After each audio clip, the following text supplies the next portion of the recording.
үй болғаннан кейін ұрсамыз ғой енді. Әлде сіздер ұрыспайсыздар ма? Білмеймін.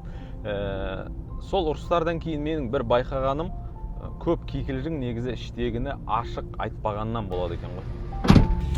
Яғни жұбайлар мәселені бір ортаға салып, бір ашық, үлкен адамдарша әңгімелессе, көп мәселе өздігінен шешілейін деп тұр ғой. Мысал қалайша дейсіздер ғой жігіттер, былайша. Отағасы бір киініп үйден шығып бара жатыр, әйелі міндетті түрде қайда бара жатырсың жаным дейді ғой енді қиылып. Көбіне көп жігіттердің жауабы бір жаққа. Бір жақтың қай жақ екенін Құдай біледі. Келесі сұрақ, қашан келесің? Жігіттің жауабы шамамен біраздан кейін. Біраздің қай уақыт екенін де итінбесін, байқадыңыздар ғой. Қос жауапта да бір нақтылық, ашықтық жоқ.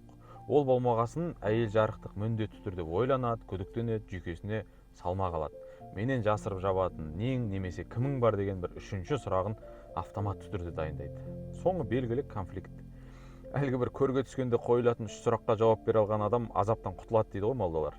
Әйелдің де бір қайда кеттің, қашан келесің, кіммен жүрсің деген үш сұрағына дұрыстап жауап бере алған жігіт біздіңше ұрыстан құтылады. Сондықтан ең құрғанда бір қақтығыстың алдын алғыңыз келсе жігіттер, және жарыңыздан шынымен жасырып жабатын ештеңеңіз болмаса, әйеліңізге қайда бара жатқаныңызды, кіммен жолығатыныңызды және шамамен үйге қашан оралатыныңызды айта салғаннан бір абыройыңыз төгіліп тақтан құлап қалмайсыз деп ойлаймын.